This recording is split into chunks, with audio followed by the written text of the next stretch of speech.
Hello. Hi, Kelly. How are you? Good morning. I'm great. Happy New Year. Happy New Year to you and to everyone here watching. How did it go? How was your New Year's?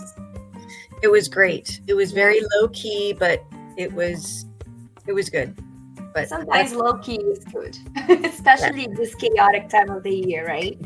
Yes. I took a different route this year too. I usually I always do something on New Year's Eve, go out and all that stressful stuff. And this year I decided to actually hosted a party the day before New Year's Eve, and I took it very chill this year. Stayed here with my pups and just enjoyed the evening while the fireworks were going. Happy New Year to my fiance, and that was it. Yep. Did you do Yep. anything with the kids? We played games. It was kind of like game night. My son's girlfriend came over. She was over for a couple hours, and her parents were. I said when she comes over, she's going to need a ride home because we will be drinking. So we're not leaving. We're not going to drive her home after having a couple drinks. But so she came and played some games, and just kind of low key, chill. Bring in the 2023. Getting ready for it because this year is going to be an exciting year. There's a lot coming, so very Yes. excited. So just to do a quick recap, then last time we kind of skipped a week because of the holidays. But the last time we talked to our special guest Leslie from title company Penchard Abstract, and we went all over title and what the causes were, what's title about, what it's for. So that's kind of like the topic of the last episode. And then today we're going to be talking about 5 ways to make your offer more competitive whenever you are on a bidding situation, right? Whenever you're going for a house and it just happens to have already other offers on the table, and now you have to make your offer more appealing to that seller. So that's going to be the topic of the day. But first, as usual, we're going to do the myth of the day. So it is really tied into our today's subject. So a lot of people think that when you're competing, you want to make your offer higher, and they think higher is better. But that's not true, right, Kelly? There's a lot that not necessarily entirely true. There's a lot that goes into it, and we're going to try to break it down to you guys and let you know 5 ways of how actually make your offer better, because higher offer is not necessarily a better offer, but a higher offer with good terms is going to be a better offer. Sometimes better terms is better than a higher offer. And we're going to break it down and people are going to understand that a little better. Alrighty, so let's get right into it. So 5 ways to make a competitive offer. I think the first one we just talked, it's offering a little bit higher. And also you could make a higher deposit money. As we spoke about when we did the episode about the steps of buying a home, we explained that once your offer is accepted, there's something called the earnest money deposit, and you have to put it down. And then sometimes, whenever you're in a competing situation, the buyer has the option to make a higher deposit to show that seller they really want the house, they're committed to purchasing it, and they put more skin in the game, right? You make a bigger deposit down because that's what they're willing to lose if something goes wrong, but it just shows the seller that they really want the house. So that's one way to make it more appealing. And also offering higher, but there's a lot that comes with the offering higher that people don't realize. Maybe you can mention to us on the lending perspective, things that come tied in with the offering higher that a lot of buyers don't realize, especially with that type of financing they may have. Well, first off, with putting any offer in, having an actual pre-approval in your hand with the higher offer and proof that you have that higher earnest money deposit is really key. Yeah. So with the pre-approval, doing the higher offer, obviously you want to check with me, the lender, to make sure that you're okay with doing the higher offer. You're still pre-approved at that because they want to see that. But with the higher offer, you are going to also have higher transfer tax. So there's a lot of things that go into play with it that you want to make sure so that the seller knows that you are a solid buyer. Obviously the higher EMD, me as the lender would verify that you have that money, on hand. We collect all that stuff up front so that our pre-approval that you give to the seller is valid. Because you don't want it to fall apart, halfway through or at the end, because really they weren't pre-approved at that. It's just what they thought they could make. So always check with your lender to make sure that you can be pre-approved at that higher amount, because there's a lot of things that go into play. And that's a lot. The numbers are going to change for sure. Your monthly payments going to change, especially now that the interest rates are slightly higher. The higher the amount, it actually does impact a little bit of your monthly payment. So you want to watch out for that. Now, on the other hand, we can talk about the fact that there's different ways to approach offering higher that maybe some people may not be aware of. One of them we were just chatting, you brought it up, was just using an escalation addendum. So you don't necessarily just can have to offer a higher amount and go to the top of your limit right out the bat. On the bidding situation, when you have multiple buyers putting offers, the seller is not going to have the opportunity to go back and forth with all of the buyers. So what they ask is that you send your best and final. But a lot of the buyers don't want to just offer $30,000-$40,000 over right out the bat, even if they're willing to go there. So that's why we use what's called the escalation addendum. Yes. And that basically allows that buyer to offer up to whatever they're comfortable offering in increments set by the buyer. And that escalation then is only going to kick in when there's a competing offer that surpasses their offer amount. So could you give us maybe an example just so they kind of can understand the numbers and how that could potentially escalate? I'm sorry, say it again. Do you think you can give us an example of how that can escalate, how that would apply the escalation addendum? So the way I would do it is I would look at what they are comfortable with being pre-approved at, as far as having that higher, how high do they want to go? Yeah. What is their comfort level? So say we have a $200,000 house, but we know there's several buyers coming in at it. I would take the numbers, maybe bump it up $230 purchase price, look at their down payment, see what payment they're comfortable with. If they're comfortable with bumping it up, doing the escalation clause to $230, then that gives them a $30,000 range in that escalation. And I would make sure they're pre-approved at that before I would say, okay, yes, make your escalation this, and go over all the payments and all that with the different scenarios. That way they can see, where it would be at. And I can update a pre-approval in 15 minutes. Yeah. And we usually in this scenario, we would request you to just send the pre-approval at their maximum highest. Yeah. Yep. That way we know exactly what worst case scenario would be at. But to say, let's say the house is, like you said, is listed at 200 and the buyer tells me, hey, I'm willing to go up to 230. I ran numbers with Callie. I'm comfortable with the totals up to that amount. So how the escalation would kick in, since we are not able to go back and forth with that seller, if the competing offer, let's say the highest competing offer is 215, and on the escalation addendum we created for our buyer, it says they are willing to go up to 230, but it is going to be increments of 1,000. So if the highest competing offer is 215, then our buyer is going to beat that offer by 1,000 at 216 and then win the bidding, right? Yeah. So that's how it would go. But, and that's a big but, just because you have the higher offer doesn't mean you're going to win the bidding. It's not an automatic decision like that, because again, going back to the myth, higher doesn't necessarily mean better. The terms of your offer can really be crucial for you to winning that bidding. And maybe the other terms for another buyer with a lower offer can be a much better and much more appealing to the seller than yours that is higher.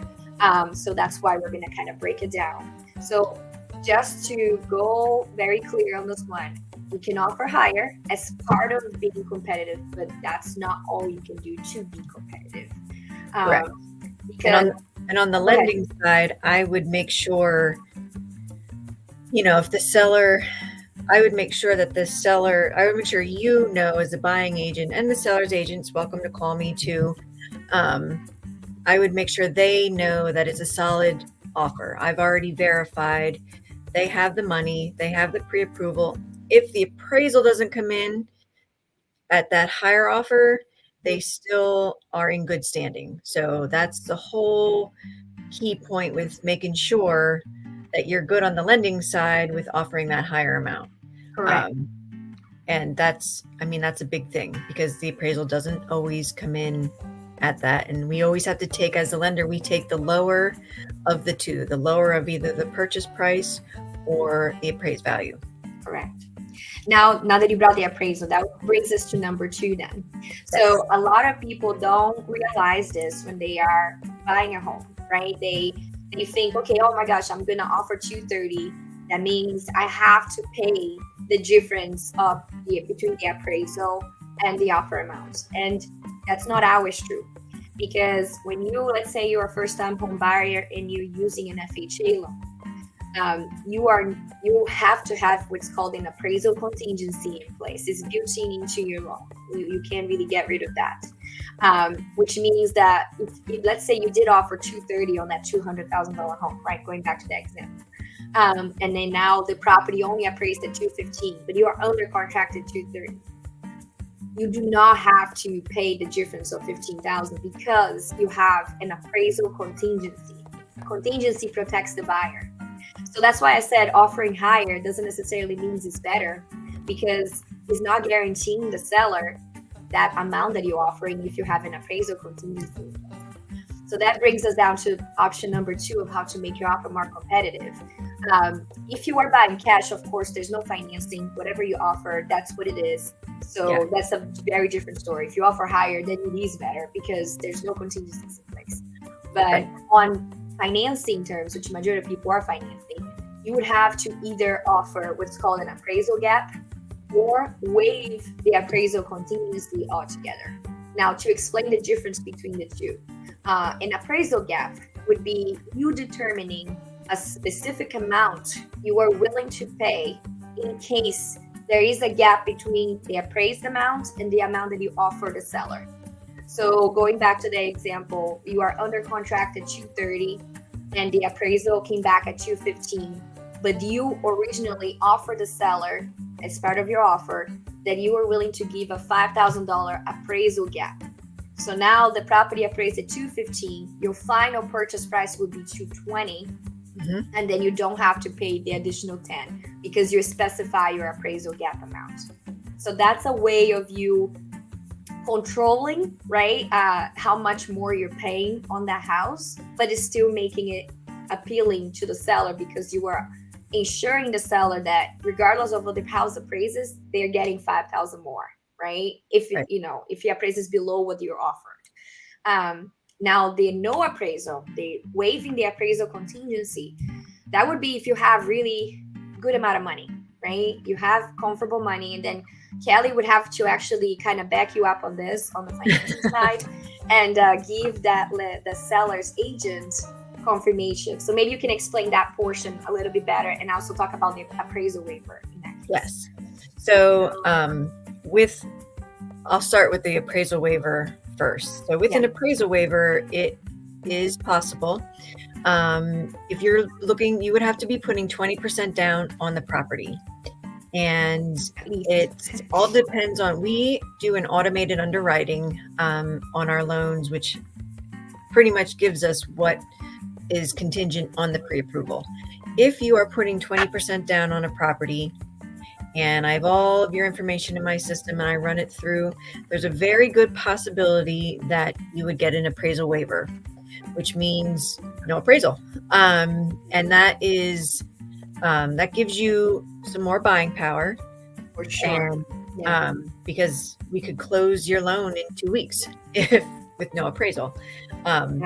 And I think one thing to point it out on that specific point there. So with an appraisal waiver from Cali, you do not have to worry about paying any gap or any additional amount, because if the bank is okay waiving it, So whatever happens, there's no appraisal. So you're just giving the seller whatever you offer, no matter what, right? You're just for sure going to be with your monthly payments based on the offer amount you offered.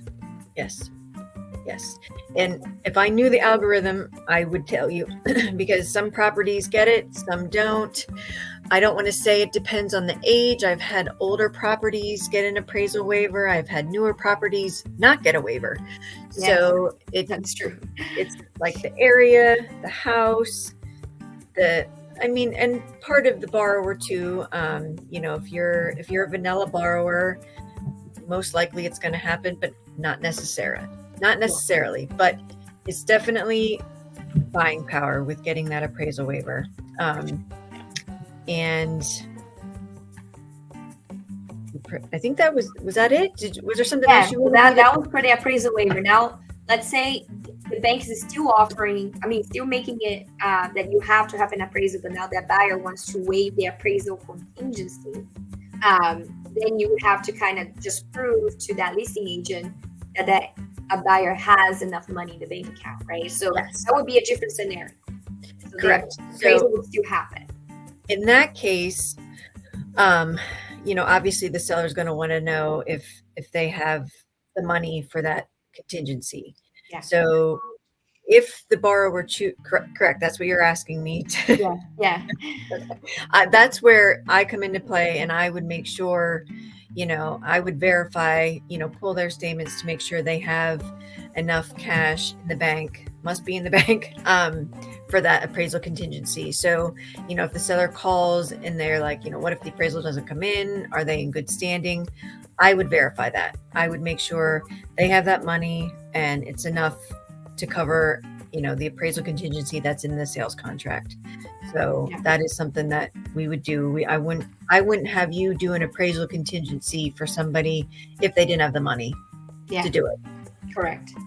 Now, the only big con on this option, which it is like you're doing an appraisal, but you waiving the contingency of the appraisal, is that buyer will have to pay the difference between what's under contract by like the sale price and what actually appraises. So we don't know what that's going to be because we don't know who the appraiser is, how much is going to appraise that. We have an idea, but we never know because every appraiser is different.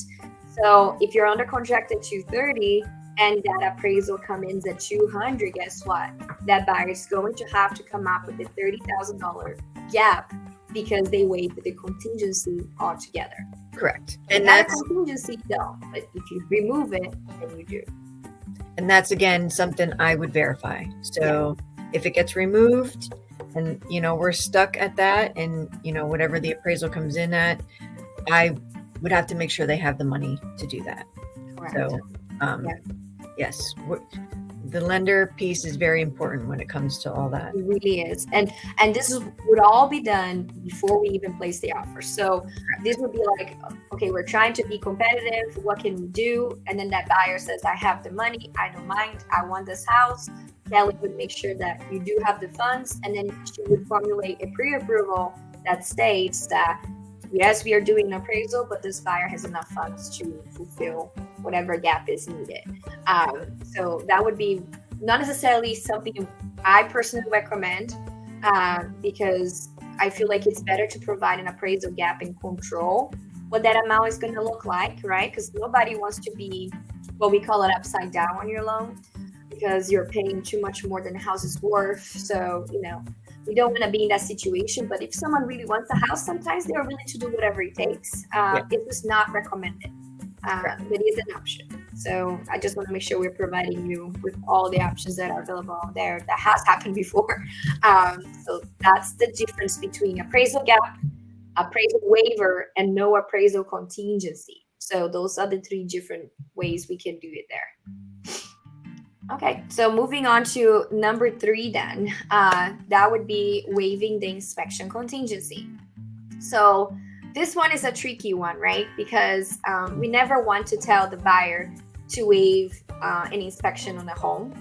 And I want to clarify that we are talking about the buyer's home inspection because under the appraisal process, there is an inspection that the appraiser is going to do of their own. So that's separate. We're talking about the buyer inspection. And then the buyer has the option to choose to do home inspection or not. It's not mandated by the financing side unless there's a couple exceptions. It's like a VA loan, or maybe under the PHFA program, they have termite request, and then the VA loan request is also a termite test. And if there's a well on the property, we have to do a water test. So aside of those exceptions, a buyer's home inspection is not required. But it's definitely recommended to every buyer to do an inspection. So you learn about the house you're buying, you know what's wrong or not with the house, even for you to learn about the house and how to properly maintain it, because the inspectors, they're not there just to look at what's working or not. If you go there and attend it, which I always recommend to do so, they will explain to you how the house works, how you should be maintaining when you're living in the home, where is the water main, how to change the filter. They are going to go over all those little things which are so important. So when you are in a competing situation, unfortunately, the first thing the buyers do is waive the inspection, and then forces all the other buyers that want to try to be competitive to do the same thing. What that means is that when you're waiving the inspection contingency, the buyer is waiving their ability to negotiate possible repairs with that seller. Mm-hmm. And a lot of my buyers don't know that a buyer's home inspection is not a pass or fail. It's not something that if something comes up wrong, the seller is going to have to fix it. It does not work like that. I wish, but that's not how it works. It is just an ability for them to negotiate those repairs with the seller. So when you waive that contingency, you're just removing that ability to negotiate with the seller. That's really what you're waiving.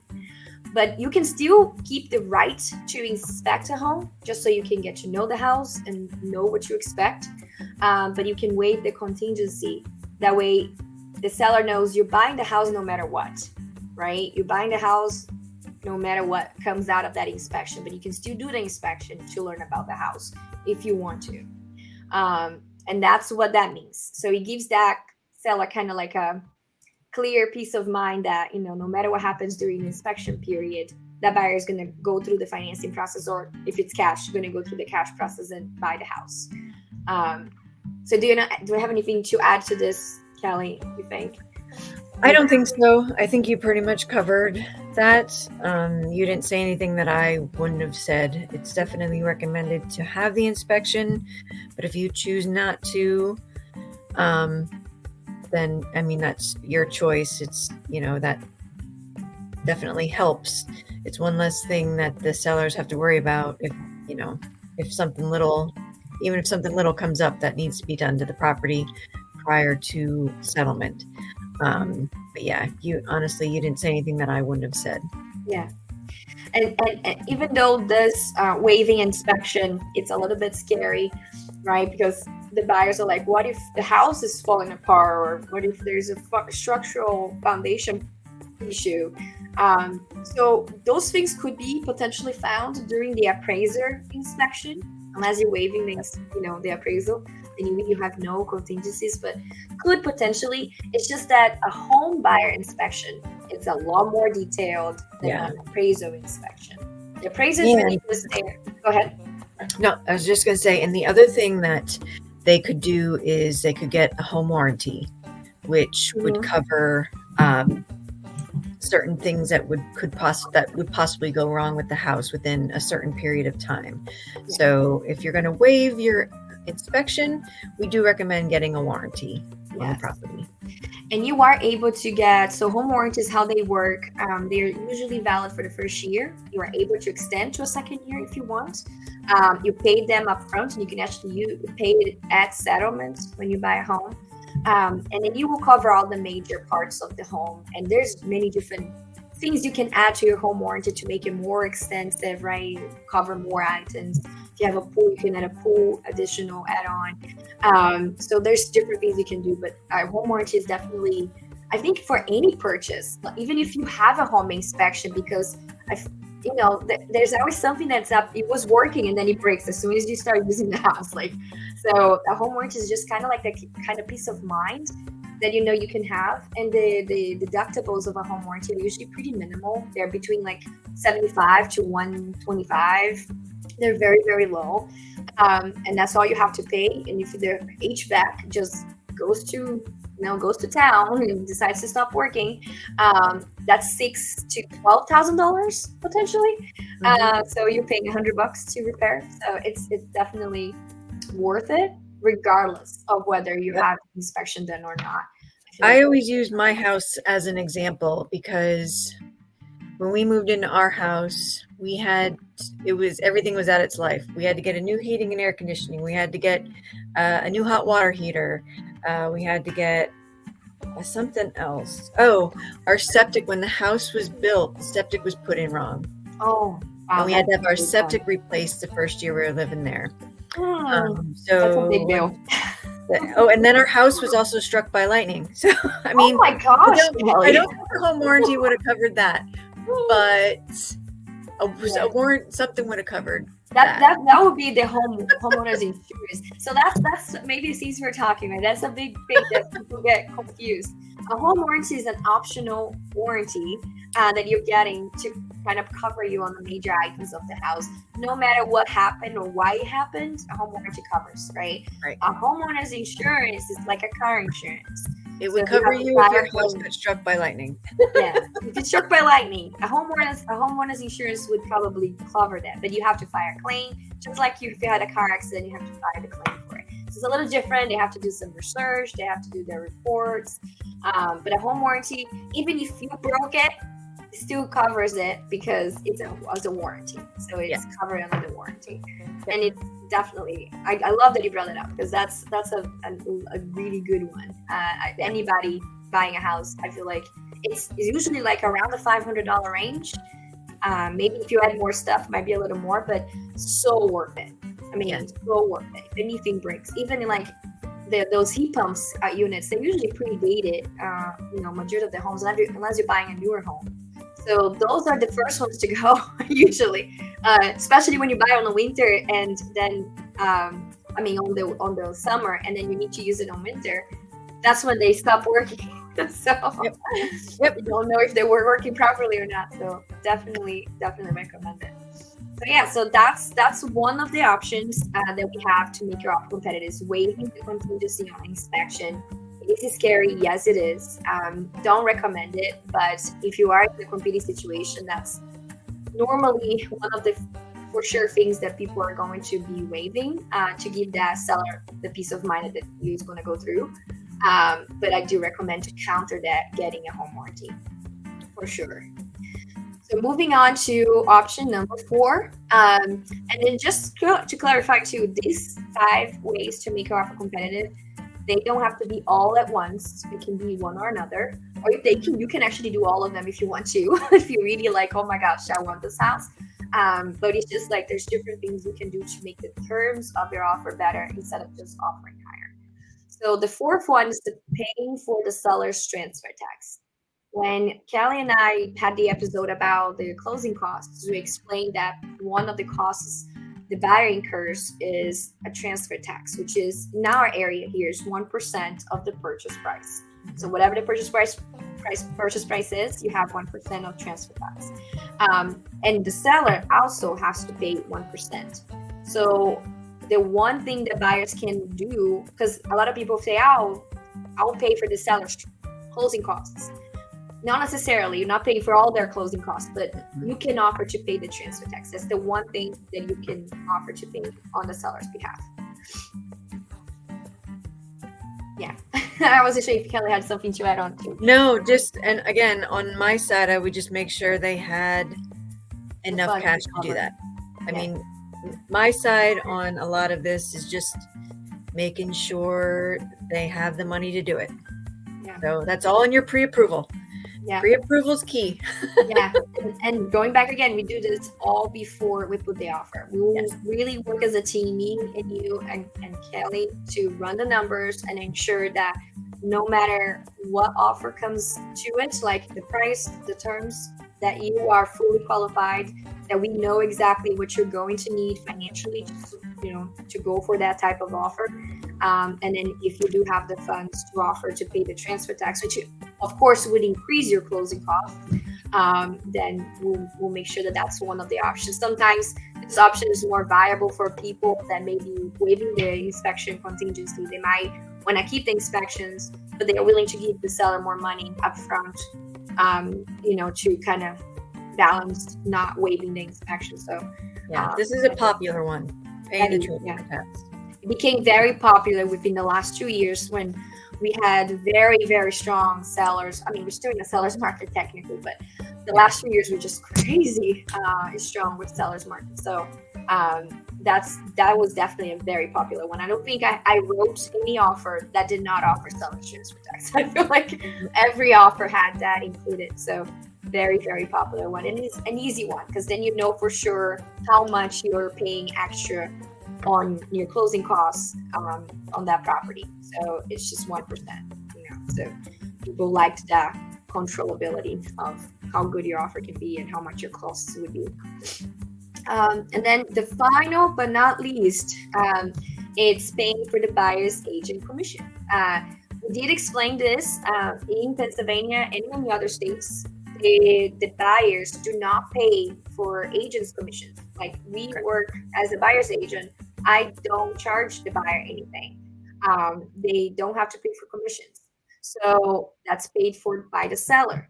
But on a bidding situation where you're trying to make your offer more competitive, you can say, hey, Mr. Seller, I will pay for my buyer's agent commissions. Or you can say, I'll pay a specific amount towards my buyer's agent commission that will kind of look to the seller as a credit. So customarily, it is between 2.5% to 3% that the seller may be offering to pay the buyer's agent. So the buyer can cover the whole amount, or they can cover just a specific amount. They can say, look, I'll put $1,000 towards my buyer's agent commission, or I'll pay the entirety of the buyer's agent commission. So that's an option because that's not customarily done by the buyer. So it looks more appealing to the seller when the buyer offers to do that. And we did see that quite a bit, right, Kelly? I think there was a lot of my buyers. Yes, a lot of yours were paying the commission, which I of course would let our processing know that as well, because when we do that the final closing disclosure, that does appear on there, which I didn't think it did, but it does. It does. So, credit of some sort. Yeah. Yep. So that was definitely a popular one. Them paying the buyer's commission. Yeah. So those were the 5 ways to make your offer more competitive. If anybody have questions about any of them, because I know specifically when it comes to the appraisal and the escalation addendum, a lot of people get very confused on how they work, what's my numbers are going to look like. But please just, reach out to me and Kelly. We can definitely break it down. I think the easiest way sometimes is just to pick a house as an example and run the numbers to show you what that would look like. And we will do that for sure. When you're ready to put an offer on a house, we make sure that we run the numbers together with you. Really make sure you understand what the worst case scenario would be in case all those things apply, or in case you want to offer all those things. And whether you're going to do a specific amount for like the appraisal gap or specific amount for the buyer's agent commission, we'll run the numbers based on that and then let you know, okay, this would be your total, closing costs needed at settlement, and this would be your potential monthly payments. That way you feel very comfortable that no matter what, you know exactly what you expect financially before you purchase that home. So it's not like a guessing game, just offering whatever without knowing what's going to happen. So we do take this very seriously, and we run the numbers up front to not only make sure you're comfortable, but also to prove to the seller's agent and sellers that you are financially viable for what you're offering to do. Yep. Alrighty. Yeah. You have anything else to add, Kelly? I don't. No? I don't. I think it's all about just, making sure that you talk to us and you understand how it works. That's why we do these podcasts, just so that you understand, Yeah. what you can and can't do. But so I really don't. I think we Awesome. covered things pretty well. Yeah. Yeah. And if you think of anything else, reach out to us. We have our information scrolling to the bottom. This will be recorded, so you can always watch back and go back to the beginning, each topic, to see if you maybe understand later on. But yeah, just reach out if you have any questions at all. Thank you so much, Kelly, for staying here with me today. I know it's New Year's Day. We're starting the new year fresh with new episodes. More to come. More to come. All yes. right. Awesome. Thank you so much, you guys, for watching. You guys have a great day. Happy New Year to everyone. Yep. Happy New Year, everybody. See you guys. Bye-bye. Bye.